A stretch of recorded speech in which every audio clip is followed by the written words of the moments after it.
અમરેલીના સાવરકુંડલામાં દિવાળીની રાત્રે ફટાકડાની જગ્યાએ ઇંગોરિયા અને કોકડાથી ઉજવણી કરવામાં આવી। આ રમત જોઈને પ્રથમ નજરે એવું લાગે કે કોઈ ધીંગાણું ચાલી રહ્યું છે, પરંતુ તમને જાણીને નવાઈ લાગશે કે આ કોઈ લડાઈ નથી, પરંતુ સાવરકુંડલા ગામમાં વર્ષોથી રમાતી આ એક રમત છે, એક પરંપરા છે। અહીં ફટાકડાની જગ્યાએ ઇંગોરિયા ફોડવાની છેલ્લા 8 દાયકાથી પરંપરા ચાલી આવી છે। દર વર્ષે દિવાળીમાં થતા ઇંગોરિયાના રોમાંચિત યુદ્ધને નિહાળવા માટે અમદાવાદ, મુંબઈ, કલકત્તા, રાજકોટ સહિત સમગ્ર દેશમાંથી લોકો અહીંયા આવતા હોય છે। સાબરકુંડલા તાલુકાના અલગ અલગ ગામના લોકો અહીંયા ભેગા થાય છે અને ભેગા થઈને એકબીજા પર સળગતા ઇંગોરિયા ફેંકે છે।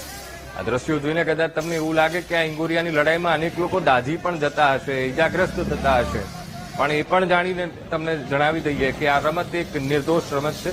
સળગતા ઇંગોરિયા અને કોકડા ફેંકવાથી અત્યાર સુધી એક પણ વ્યક્તિ દાઝી હોય તેવી કોઈ ઘટના બની નથી। આ રમત સાવરકુંડલાના નાવલી ચોકમાં, રાઉન્ડ વિસ્તારમાં તેમજ દેવળા ગેટ વિસ્તારમાં રમવામાં આવે છે।